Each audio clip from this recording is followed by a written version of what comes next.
I value every freedom this country grants us, even the right to burn the flag. But I also hold the right to bear arms, and if you set mine on fire, I'll defend it. Charlie Kirk is gone now. A sharp, divisive, but undeniably powerful figure in modern politics. Silenced forever. At only 31 years old, he had transformed Turning Point USA from a student-led project into a nationwide movement that galvanized millions of young conservatives.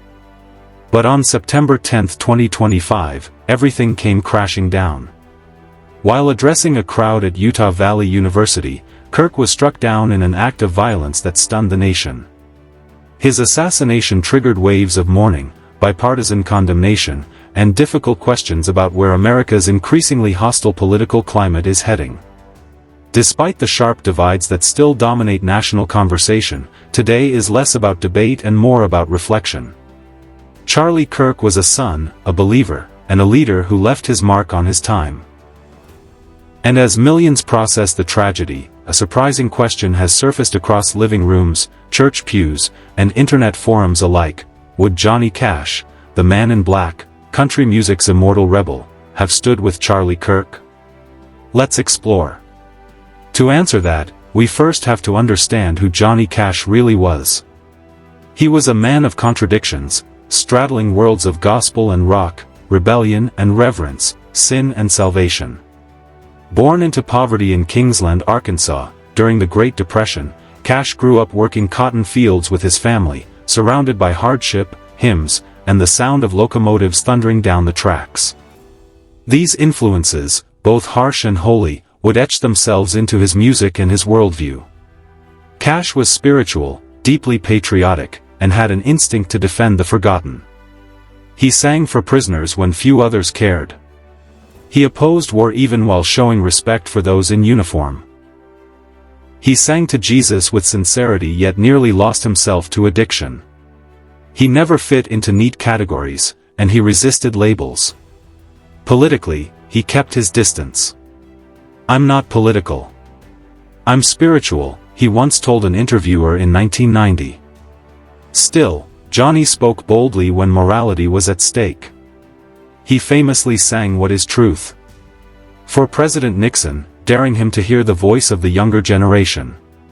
He recorded Bitter Tears, an entire album demanding justice for Native Americans, even though radio stations refused to play it. He wasn't courting controversy. He was chasing honesty. So, would he have supported Charlie Kirk? That depends on what we mean by support. Would he have echoed every policy position? Not likely. But could he have respected a young man consumed by conviction, faith, and purpose? Perhaps. Cash respected courage, especially the kind that spoke out against silence. He might have admired Charlie's willingness to challenge culture openly. But only if he believed it served truth rather than division. Because Johnny Cash despised cruelty. He defended the underdog, and if he saw injustice, political or otherwise, he called it out without hesitation. His compass didn't point left or right. It pointed upward, toward the cross. Through that lens, he might have viewed Charlie Kirk not as a partisan, but as a restless young man driven to change the world, one way or another. Johnny Cash wasn't just an entertainer. He became a living contradiction, America's moral tension in one man. Songs like Man in Black weren't costumes or slogans, they were declarations. He wore black for the poor, the imprisoned, the broken-hearted, the voiceless. That wasn't about politics. That was conscience. When he sang What is Truth? In the White House, it wasn't provocation. It was a plea for leaders to pause and listen. And when radio stations boycotted his Bitter Tears record, he didn't retreat. He wrote an open letter demanding empathy.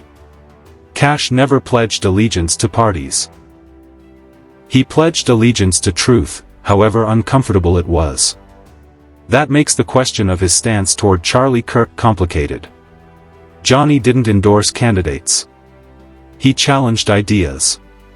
He asked uncomfortable questions. His loyalty was never to institutions but to people, the forgotten, the broken, the dismissed. If Kirk's fire aligned with that mission, Cash may have respected it. But he would also have pressed him. Who is lifted up by your work? Who is left behind? For Johnny, truth wasn't simple. It was scarred, hard-won, and soaked in grace. That was the campaign he lived out until his last days. When the news of Charlie's death broke, it shook a segment of America deeply. Love him or loathe him, his voice carried weight. To young conservatives, he was more than a speaker, he was a defender of faith, patriotism, and traditional values.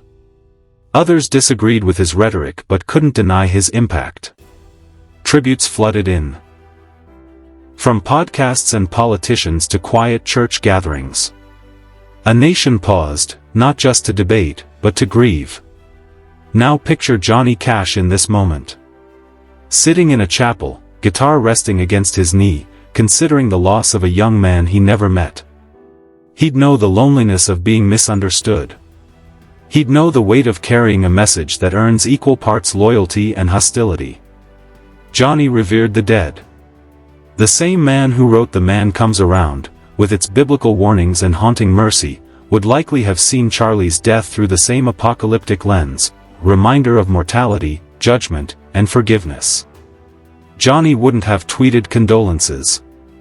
He might not have spoken publicly at all. But maybe he'd sing. A song of mourning, a song of searching. A song that asked the same questions many are asking now. What was he chasing? What legacy remains? Are we listening, or only shouting back? Perhaps in Kirk, Johnny might have seen a reflection of his younger self. Burning with conviction, brash, unwilling to be ignored. But Cash might also have urged him toward humility, toward compassion. That was the paradox of Johnny Cash, firm yet merciful, rebellious yet reverent.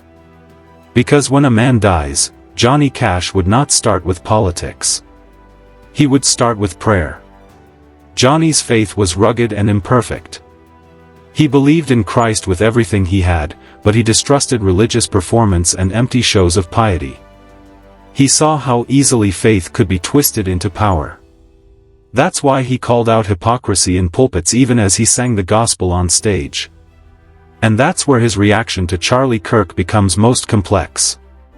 Kirk carried faith openly too, using it as the backbone of his political movement. He spoke about biblical values, traditional family life, prayer in schools. Many viewed him as a modern crusader in an age of cultural upheaval. Yet Johnny may have been cautious of his sharper rhetoric, knowing how faith can be weaponized. Still, the overlap is real. Both men worried that America was losing its roots. Both believed redemption was possible, culturally, spiritually, personally. Both understood the power of one lone voice against the tide. The difference is that Charlie wielded statistics and speeches, while Johnny wielded hymns and haunting silences.